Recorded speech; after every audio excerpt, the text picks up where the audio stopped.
red loose soil for potting. We are extracting it from this pit down around 2 to 2.5 feet.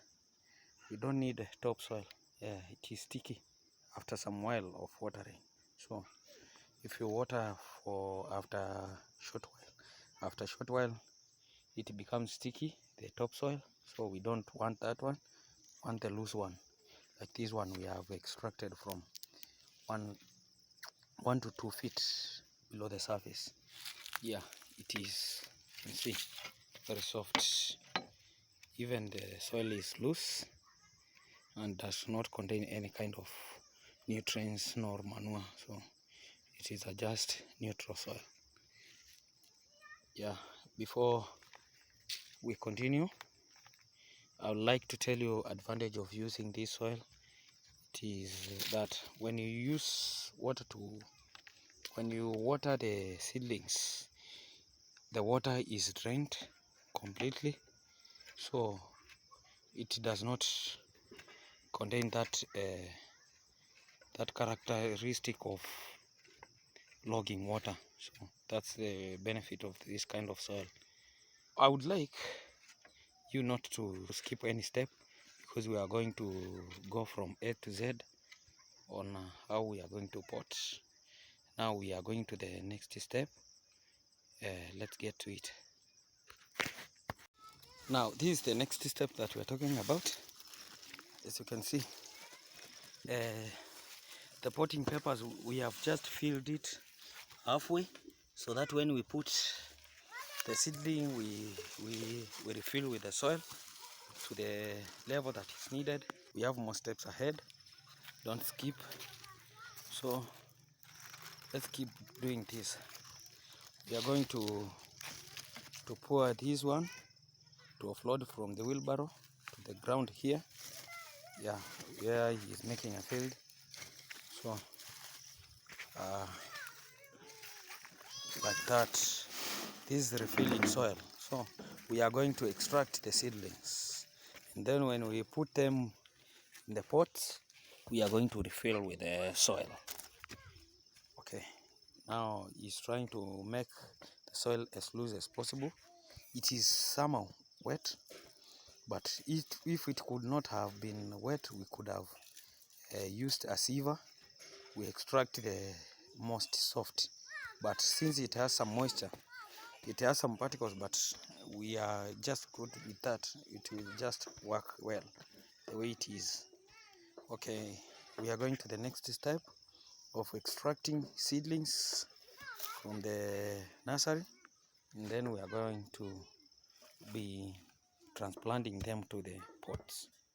Okay, one of the seedlings, as you can see, this one is quite good. We have many more to go, as you can see here. A day full of work, actually.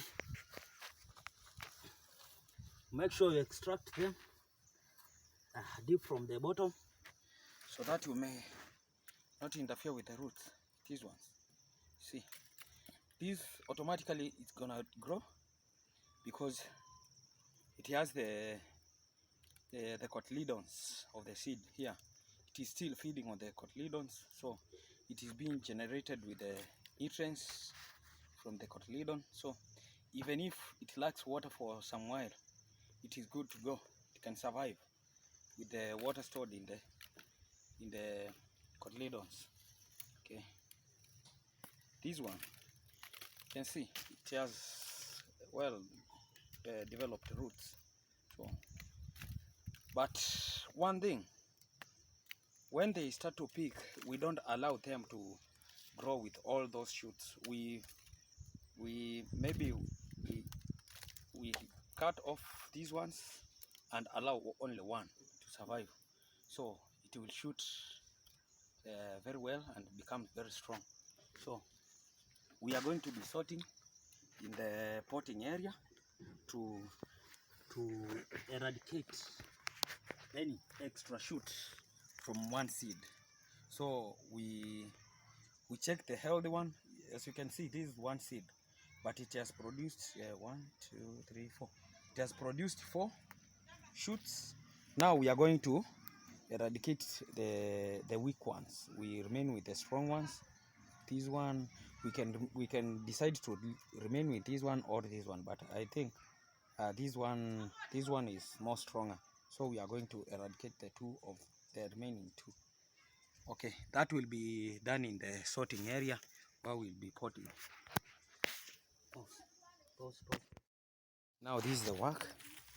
As you can see, we are potting, and yeah, we are being very selective. Actually, I know you wonder why this has 3 shoots, but we have just potted them the way they are.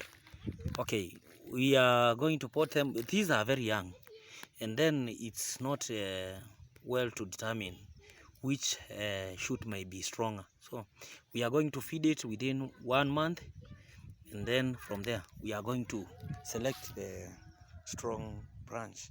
So we eradicate the others. We are going to do away with the others and remain with one. Now you can see this is how the job is being done. This is avocado. You can see. Now we are filling to the top so that when you put some water, the soil is going to shrink. So we'll be having some space for water. When you water will rest for some while to drain slowly after some while. So it's quite a good job we are doing here. Now the next step after potting is to water thoroughly, so the soil is having a lot of water to sustain for around 2 days before watering again. You can even water every day.